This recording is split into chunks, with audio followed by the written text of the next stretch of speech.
Welcome, everybody. My name is Andy Castonguay. I'm a Vice President of Strategic Intelligence with James Brehm and Associates. I'm an industry analyst that's been in the IoT space for well over a dozen years at this point, back when it started with sort of the machine-to-machine focus.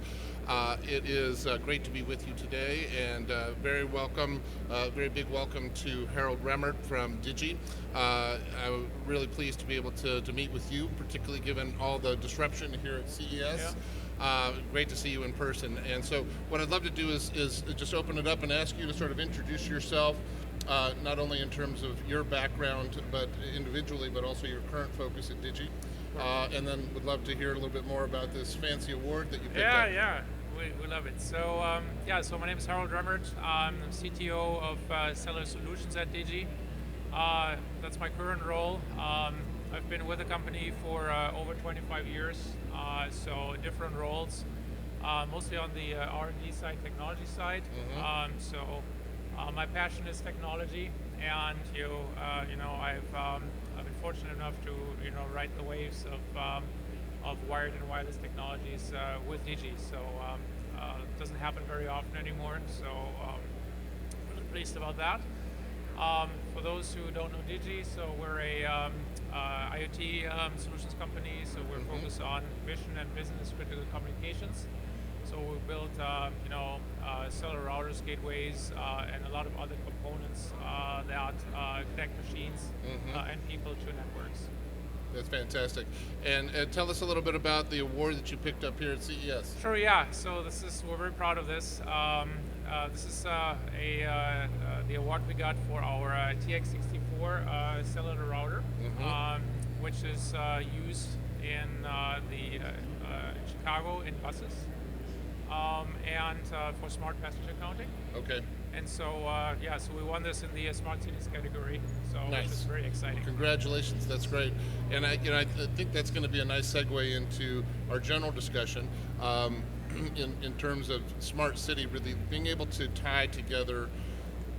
It is such a diverse field, and this is something where I think your expertise is going to be really interesting to talk about more, because there are so many kinds of applications and use cases within smart city because of the multiple infrastructures, whether that's traffic, water, electric, gas. All of these elements end up blending together in parallel form into an entire grid, but also then from a governance standpoint, being able to monitor things like traffic and air pollution, et cetera, as well as providing the transportation that you were talking about, particularly with buses and so on. So one of the things that I was sort of hoping to touch on, your focus at DIGI is primarily cellular, but before we get too far down, I also wanted to understand, DIGI has a pretty diverse product portfolio, to say the least. I mean, you've got literally thousands of products. Talk a little bit about the balance between your focus in cellular as well as some other access technologies, whether that's proprietary RF or LoRa. Yeah, that's a very good point. So our focus within DIGI is to really connect, these machines, right, with all kinds of different technologies. And so, cellular is a technology that it's very versatile, right? Mm-hmm. So we see that almost as a unifier, with things like private mobile networks, getting more traction, right, in the US and globally. Right. But we have other RF products and solutions as well, around Zigbee. Mm-hmm. Our XB product line is, we sold 1 million of those and connected millions of, assets in, solar, for example. Right. And, smart water, city street lighting. So they're very popular. We have solutions in the 900 megahertz range, Okay. short range and long range. They serve different purposes, but so again, wireless. And then we also have LoRaWAN, so an end-to-end solution that helps and the full managed network service around that. Really, our philosophy is we want to help the customer to pick the right technology for the job. Right. Because you can go down a road, right, and it might be okay, but with sometimes it's a hybrid as well, right? So you might start with, I have my local area network with Zigbee, right? I have a gateway, and my nodes connect to that. But then, how do I get the data from the gateway upstream, right, to the cloud, where it needs to go, right? So then you can use either cellular, you can use wired, right? You can nowadays you can have kind of a last mile with a private mobile network with CBRS, for example, right? So there's a lot of different options you can do, and so that's where we're really good at, is to help customers guide, what is the right technology. So what you just described brings up some interesting questions for me. One is, as you're working with municipalities of different sizes, clearly that demand has changed over the years. In the current context that we see in 2022, when you start to get RFPs or at least sort of inquiries about certain capabilities, how far down the sort of technological path are most cities at this point in terms of defining their needs very specifically, or are they really leaving the connectivity side of it up to vendors? And the reason I'm interested in, one, just trying to get a feel for where the market is, but at the same time, if they're leaving things up to vendors without having sort of a unified vision, that can create a lot of chaos, I imagine. Of course, so sort of curious to see from your standpoint how things have evolved and where we are at the moment. Well, so the RFPs vary. So you have some RFPs, for example, in the transportation side, so they are very specific about what needs to be implemented. So that's sometimes actually not as good, right? Because if it's so narrow, right, then devices might get disqualified that could do the job perfectly fine and solve the city's problem perfectly fine, right? In other areas, they're very broad, right? So I need to get data from point A to point B, right? And here's roughly the data profile that I have, right? So, is it kilobits, is it megabits of data? Right. And then so maybe some other requirements, maybe some frequency requirements in some cases. But it really varies. As far as what have we seen in the last year of how this is changing, I'd say cities are getting more educated. There's still a lot more education that needs to be done, right? But they're getting more educated about what IoT is, right? So some of the options that are available, they might not have the full picture, but they know that, so I can probably solve this one with wireless, right? Or maybe I still need to run a wire there, right? Right. Yeah, because that part to me is helpful in many ways in terms of understanding sort of the readiness.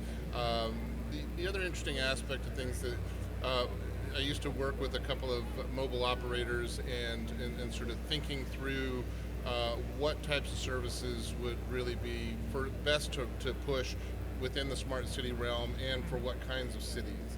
And ultimately, after I remember talking to one of the larger ones here in the U.S. and the learnings of that experience essentially pointed to the fact that large cities are so bureaucratic and difficult in terms of competing interests, both from a political standpoint but also from a technological and needs standpoint, that most of the contracts were actually being generated by cities under 250,000 people. Right, so that the smaller the cities, the decision-making process and the organization necessary to actually go from RFP to a signature was much more consolidated and much more focused. I don't know if do you see much difference at this point? Because that was maybe 4 or 5 years ago. Yeah.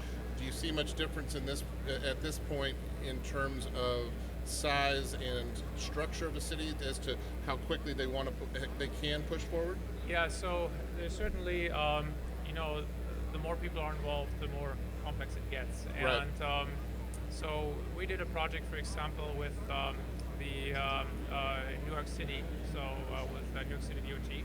Right. And so on that project,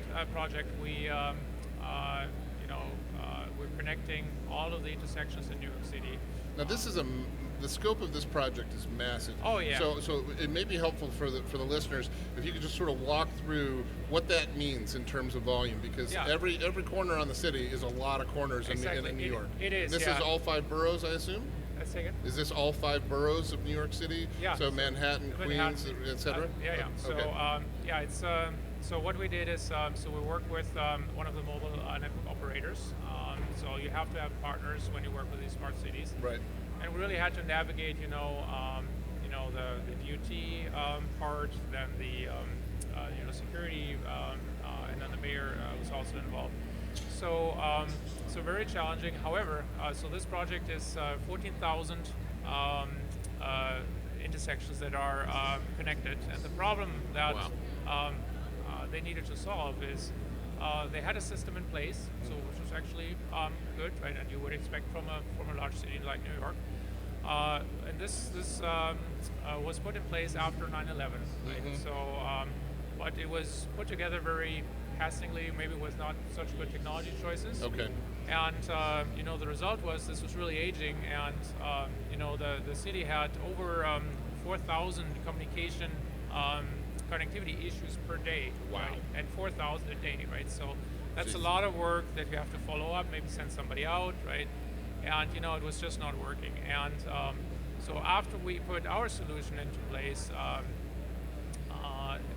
this went down to 10 issues per day, so 4,000 down to 10, and so significant cost savings just through servicing that alone. And then of course with the technology advancements from the initial system to now cellular-based systems with our TX54 routers. That was also a very big cost saving for the city, and then with improving service. So now, walk us through what the design was that you created to address those needs. What does a typical city corner or intersection in New York City look like? I mean, because there's a huge variety in terms of volume, the complexity of whether pedestrian traffic, normal vehicle, commercial vehicles, etc. Walk us through what sort of your design approach was. Yeah, so the approach was basically, it was a retrofit. So there was the traffic controller there that controls the traffic lights, both for the vehicles as well as for the pedestrians. There were security cameras that were installed, or actually in some cases had to be newly installed. There was an existing street furniture, existing cabinet, right? So with specific size requirements. And I had the opportunity to look into a manhole once in New York City. So we're doing some service there, and it was amazing. It was just a myriad of cables there, right? And it was just incredible. It was barely a manhole anymore, right? So it was so crowded, and so with a city like that, right, with that size and with that age. That infrastructure is really old, right? And so you have to retrofit, and you have to find the right technology for that. Was there much fiber that you could take advantage of in terms of wires of one sort or another? Yeah. What was available to help facilitate the implementation? That's a good question. I know there's fiber available, but I'm not familiar with that detail. So what we did though is, so we put our cellular routers in, and of course one of the things that is important is uptime, right? And so our product has dual cellular radios that we're connecting to 2 different carriers, and they were hot up at the same time.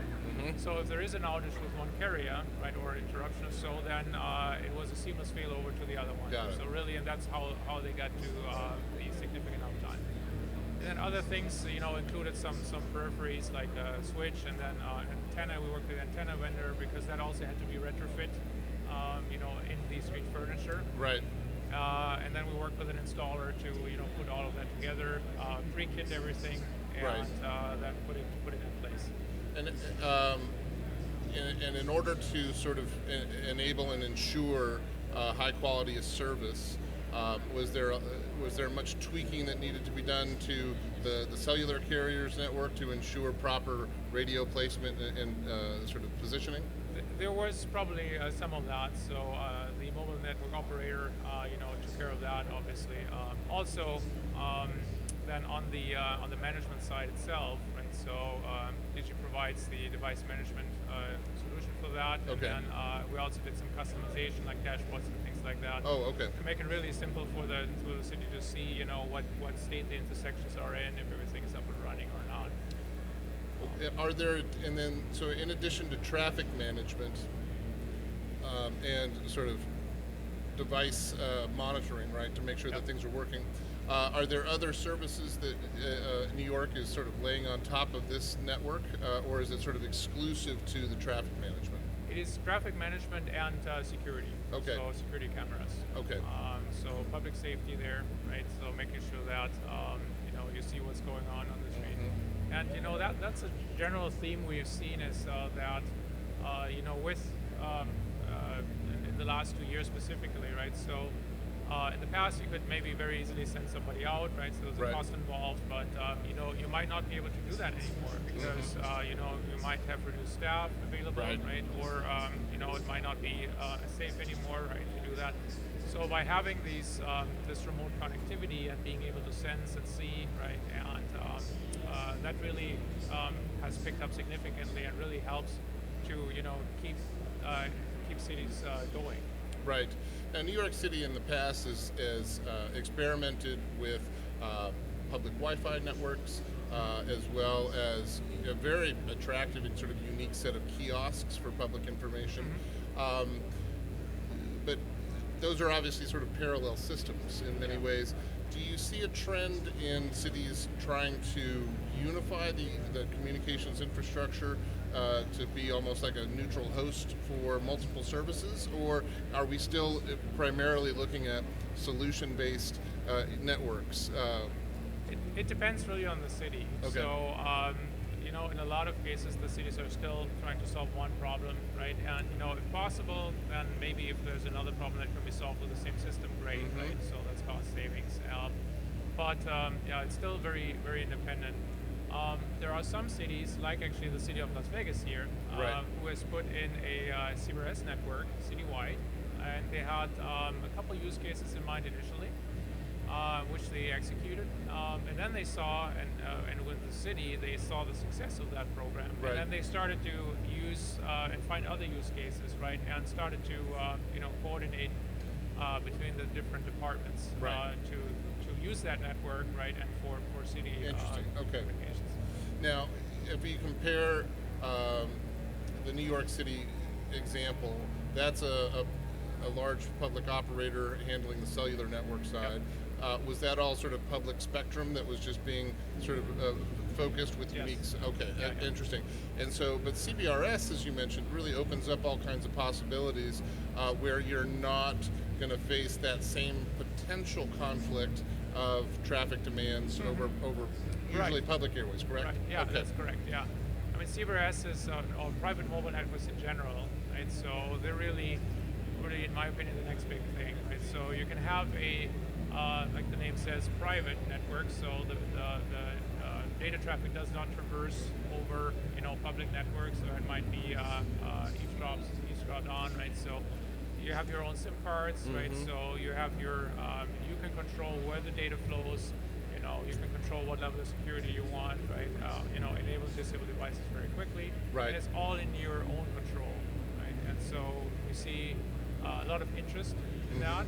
We don't see volume yet, right? But a lot of interest in using these networks, in cities, in smart factories, for example, right? In pretty much anywhere where you don't have a network today, or or you might have a Wi-Fi network today, right? But you need to have a lot of access points deployed in order to cover a particular area. And of course, then you need to pull wires, right? And that's very expensive. Absolutely. Right? So with wireless, you can circumvent that.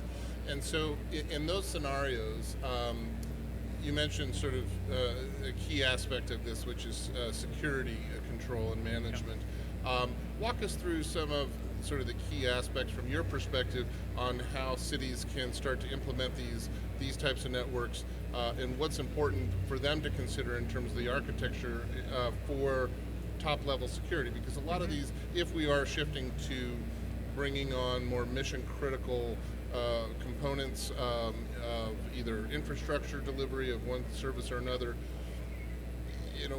We see from just natural disasters and other things how vulnerable these systems can be physically, Yes. but increasingly also we're seeing headlines about vulnerabilities from cyber tech. So I was sort of Absolutely, curious in terms of designing this network, what are some of the key components that you talk to cities about that they need to consider?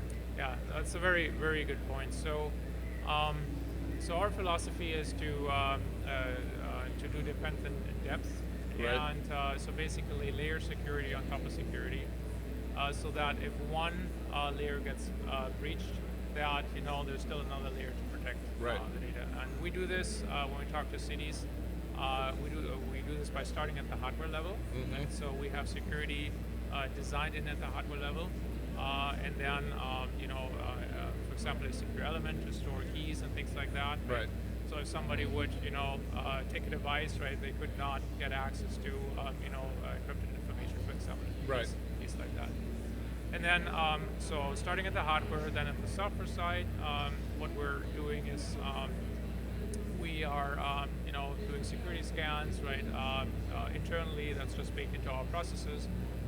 We do external pen testing, penetration testing, and so third-party validation, and then also with the many of our devices are certified on AT&T FirstNet, for example, Verizon Frontline. Right. So those come with extra security requirements, right? That Got we it. all have to meet, and sometimes these are painful, but they're pushing us the industry into the right direction. That makes sense. And then on top of that, we are also, one of the key things is a system is only as secure at a certain point in time, right? So you need to be able to keep it secure. It's a process. It's not a state, right? Right. So the ability to push firmware updates, right? Detect security vulnerabilities, detect breaches. Right. So those are things that not breaches, but detect unusual traffic. Right. So those are things that that are really key, and those are all the things we're talking about to cities, right? So it's not just a single state; it's a layered approach, right? And if the city, like New York City, had specific security requirements that we had to meet, right? Does that usually involve also, for example, resiliency design? So you talked a little bit about, in the New York City example, two essentially parallel networks being able to use whenever there's a need for failover. Are there unique characteristics now being sort of included in the thought process around ideally enhancing resiliency? Given some of the issues like we had in Texas last year with the Great Freeze, right? Yes, Where all of a sudden the electrical grid was gone.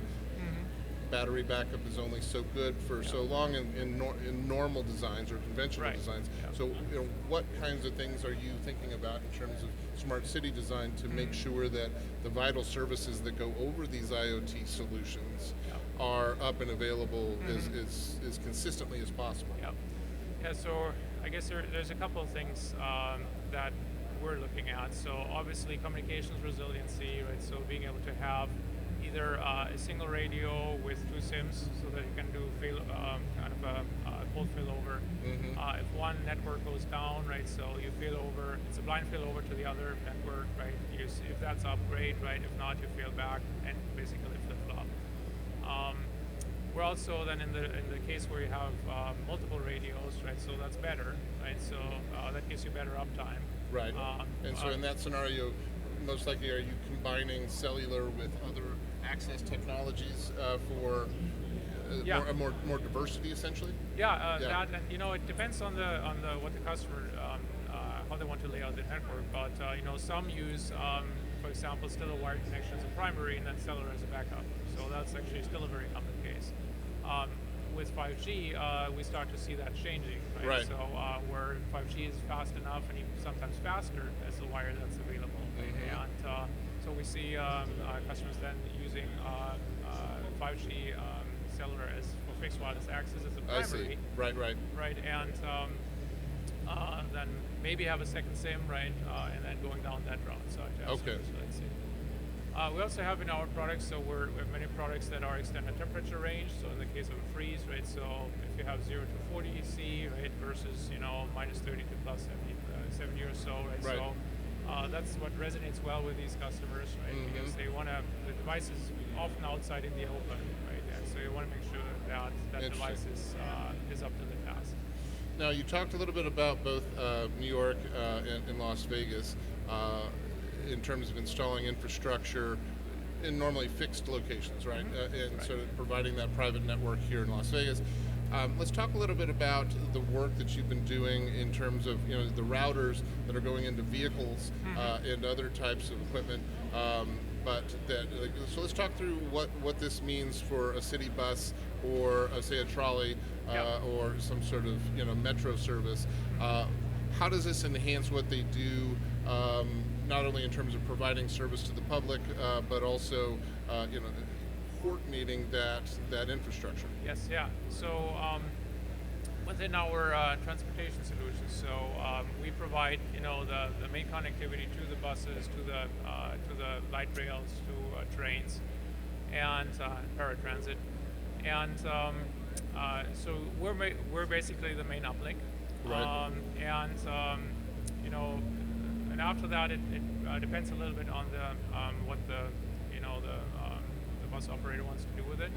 Oftentimes, we find that they want to get connectivity for their computer-aided dispatch and automated location vehicle services. So basically, we want to know where the equipment is, Right. And if it's operating well.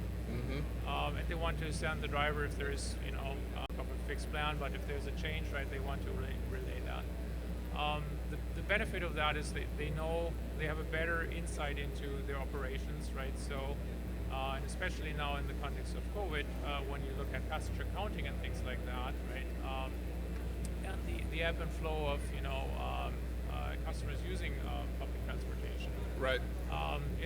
You can optimize quite extensively by looking at how many riders are on the bus, right? How many riders are waiting at a particular spot.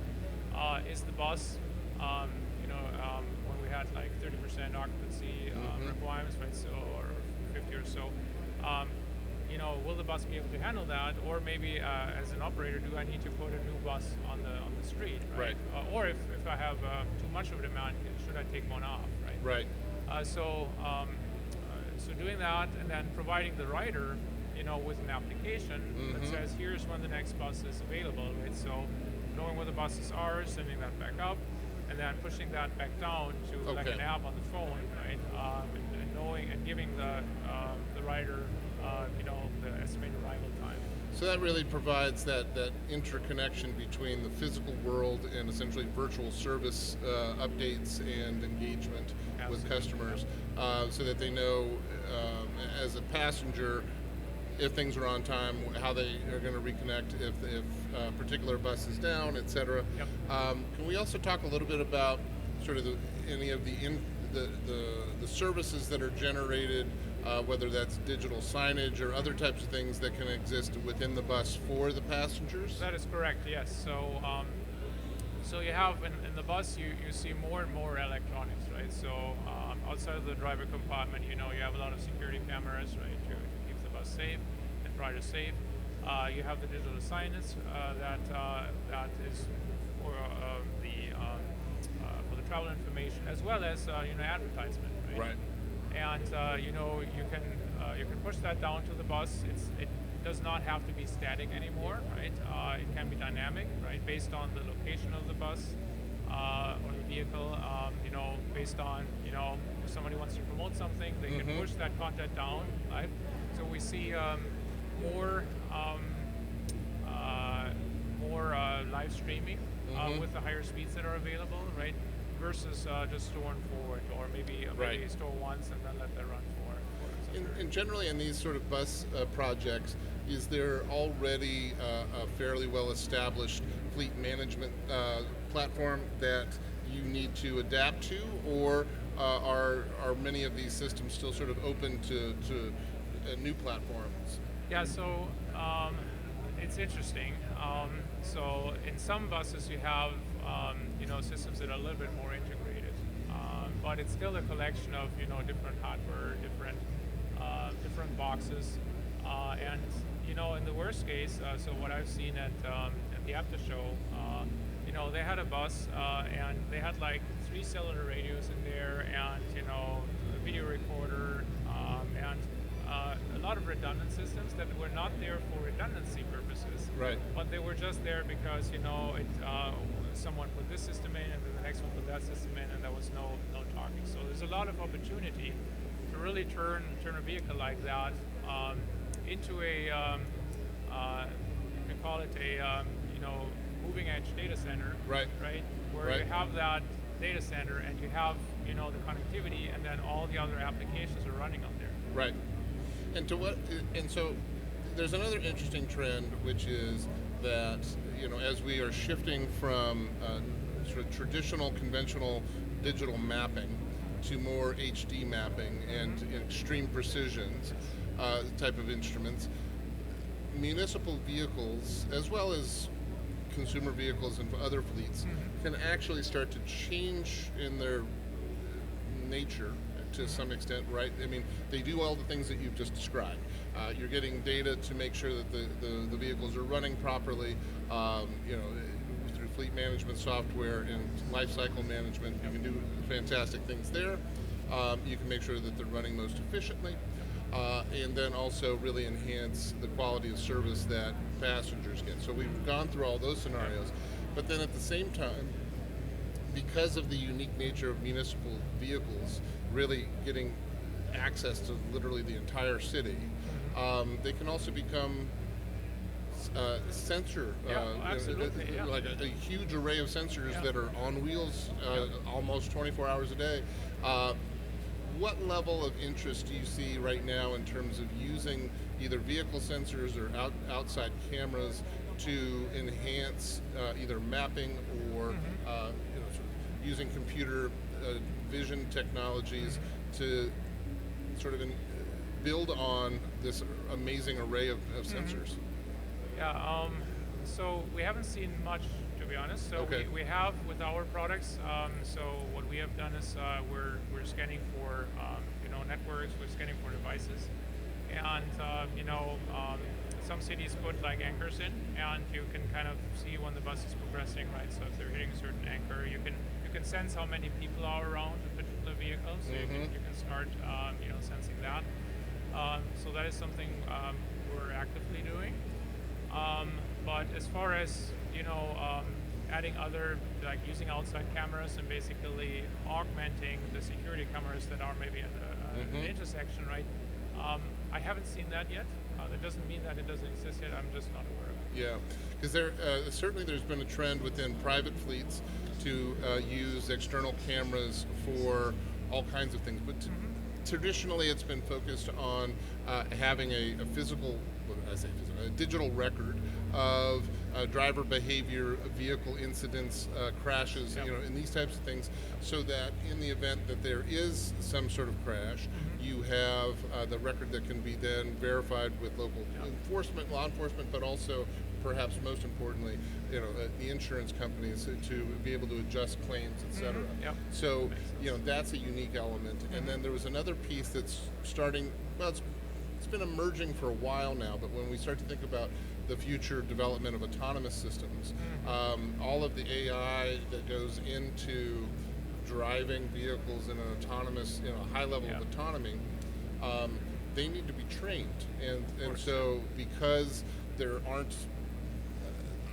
isn't a high enough volume of those vehicles on the road to generate billions and billions of miles that would be sort of the norm, we need to do this virtually in many ways. And so that when you start to look at some fleet management companies that include that external camera, there's actually potential for those videos to become a revenue potential, for generating those that can then be pushed into, say, NVIDIA's AI system trainer as they go through and make adjustments. So, in some ways, I've often wondered whether municipal governments that are in DOTs could potentially leverage that video feed Yep. to help offset the costs of implementing and operating the IoT elements within their cars Yeah. and other vehicles. Certainly a very interesting, concept. And the question is, are the cities as far along? Because Right. I think that's a great futuristic view Right. of what a city could become and what they could do. The challenge is there, in some cases, just the bare bread and butter that they're trying That's right. to get done today, right? So Right. connecting the vehicles, connecting, the infrastructure. It's amazing how much pen and paper is still being used, right? Yes. And how little information, for example, in smart water, right? So on lift stations, there's no connectivity right now. There's no information Right. available. Is it working great or not? In our energy grid, right? So there's very little information on in substations, right, and also down the transmission lines. Right. What's going on? You might be able to see, where's the line down, so that they can do that now. But as far as the connectivity goes, it's still very limited. Right. So getting that first step done is that connectivity. And then you can start collecting information. You can start analyzing it, right? So you can then turn that into Right. either revenue streams or into predictive, Right.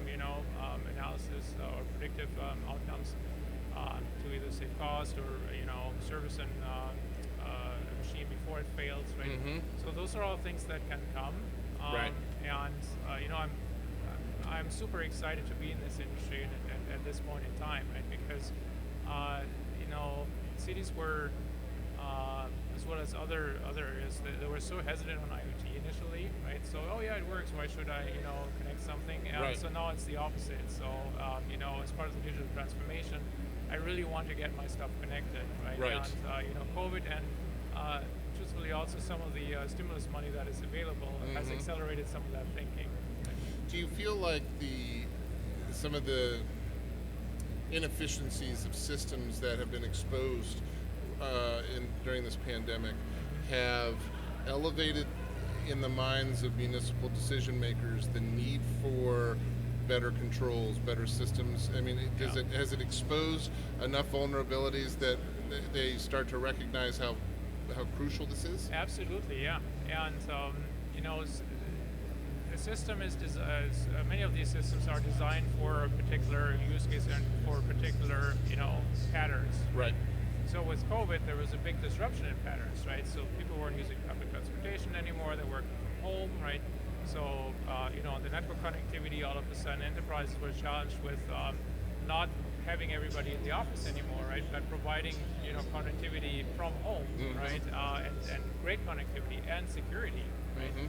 So they definitely had to inspect that and then adapt, to the new reality. Right. And so within cities, it's the same, right? So these systems were designed for a certain pattern. If that pattern isn't there anymore, right? So then you have to look and say, okay, so what else can I do, right? So, and some cities had already plans in place that were moving a little bit slower along, but now that has been accelerated because they see that they can't just send somebody out anymore, right? Right, and as the pandemic has revealed those, obviously the public health infrastructure has also been exposed for its inefficiencies. Can you talk a little bit about, have you been working in any connectivity projects that are designed to help either with environmental monitoring or other things that might feed into a sort of a public health umbrella? Yeah, so within our OEM and RF business, so we provide building blocks, for sensors, for example, for networks. So that's one of an area where our products are being used for irrigation control, for example, for pollution monitoring, things like that. Right? We also have within DIGI business for cold chain monitoring called SmartSense by DIGI, and so there we're addressing the proper storage and the temperature monitoring for vaccines as well as for food, right? Right. So that was really with our initial focus was on food, and with vaccine being second, that really has flipped around, right? So with fewer people going in restaurants, right? But of course, more people needing vaccines, and the insights you can get with, as you roll out this technology, right? You put a solution together, and then you start getting data.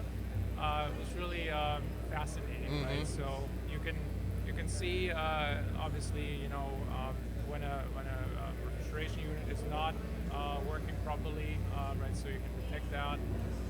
You can send somebody out to fix it, but more broadly, you can then also see, which refrigeration units are working better than others, right? And then, when a customer asks you, hey, or she asks you, hey, what should we put in? We can make recommendations as well. Right.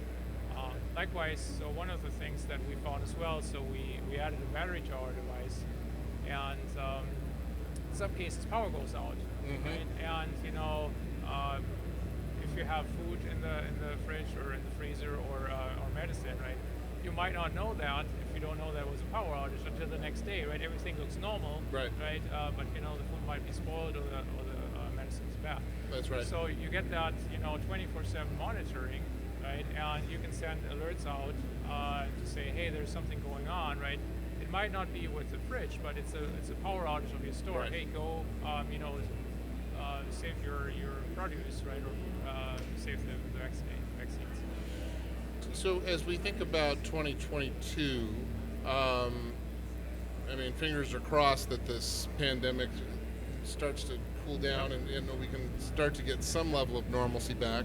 But in thinking through over the demand of the next year, what are some of the key areas of municipal interest or state government interest in smart cities and smart infrastructure that you think are going to be sort of leading the way in terms of demand and implementations? So it's certainly, I guess, right now it's still working from home education, right? So as that shifts, the transportation system will be more used again. Right. And one of the things that actually cities did well is, they might have reduced, spending a little bit, but they also took the opportunity to review. Okay, so when we restart, right? So how can we restart better, right? And so I think that's an area that we see where some investment was made, but they have a much better plan now, a much better idea of what needs to happen in 2022 and beyond. And then some other things, again, going back to other older traffic patterns, right? So we see some areas of interest there. So how, again, have that plan in place, right? So and then being able to execute.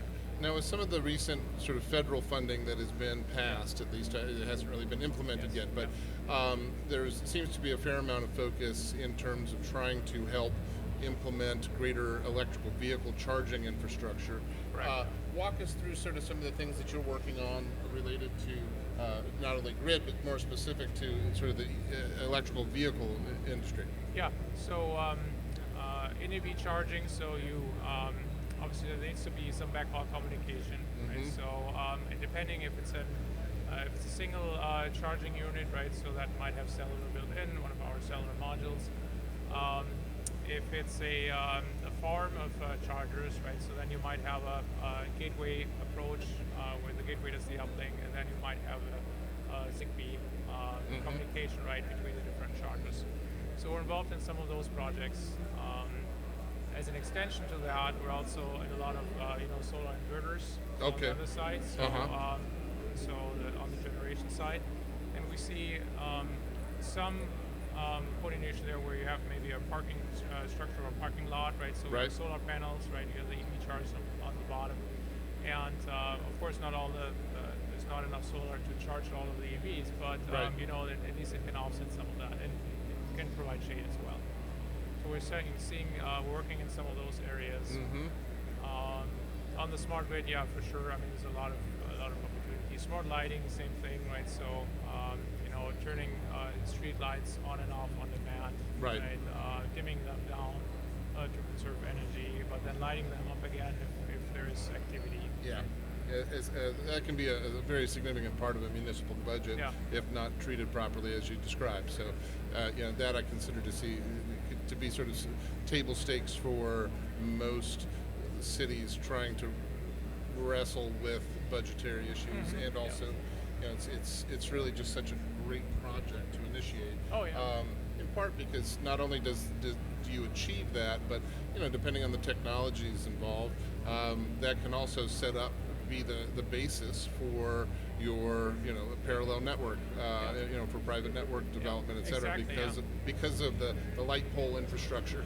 Exactly. Yeah. So we see a lot of synergies there and a lot of evolution there. So it's not just the old light fixture anymore, right? Right. So it's intelligent street furniture. There's companies out there that now provide the LED lighting, right? And then on top you can have either like a camera, or you can have a small cell even deployed, right? Or any kind of sensors, right? That give the city better insight. And as part of this retrofit and upgrade projects, right? So there's a lot of additional insight that the city can get, and a lot of cost savings that they can achieve with better service to their citizens. Right.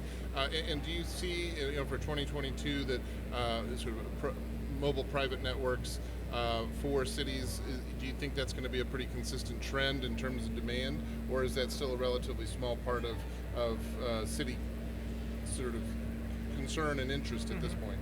So I would say it's still small, so it's still growing, for sure. The hard part is to put an end-to-end private network, mobile network together. Right. And in the last year, last 2 years, there has been a lot of improvements that are happening, a lot of partnerships that are being built in that ecosystem to make it really easy. And with the goal to get at some point to the same user experience that you have with Wi-Fi, right? So if you can run an enterprise Wi-Fi, right, or the citywide Wi-Fi, you can do that with private mobile networks as well. Sure. So we see interest there, but for sure, 2022 I think will be probably a pivotal. So not a hockey stick yet, but definitely a significant ramp. Yeah, we're still sort of cautiously very optimistic about 2022. My hope is that if we're able to get a better handle on some of the pandemic issues, so that we have greater workforce availability and consistent workforce availability, that we can start to see, I think, much more proactive efforts to implement some of the smart city types of programs that we've been talking about here, in a shorter term fashion. With a little bit of luck, we'll see sort of this current Omicron trend go up and recede, but fingers crossed. Yeah. Excellent. Well, listen, this has been great. It's been fantastic to be able to sort of go through so many different aspects of whether it's smart city specifics for services, for infrastructure, transportation. We've touched on a lot of key topics here that highlight sort of the diversity of your portfolio, but also some of the largest projects anywhere that DIGI's been very front and center on. So this has been fantastic. Thank you so much. Yeah, thank you, Andy. It was great for having me. Absolutely, my pleasure. Yeah. So to all of our listeners out there, thank you very much for taking the time. This has been Andy Castonguay and Harald Remmert. Thank you so much.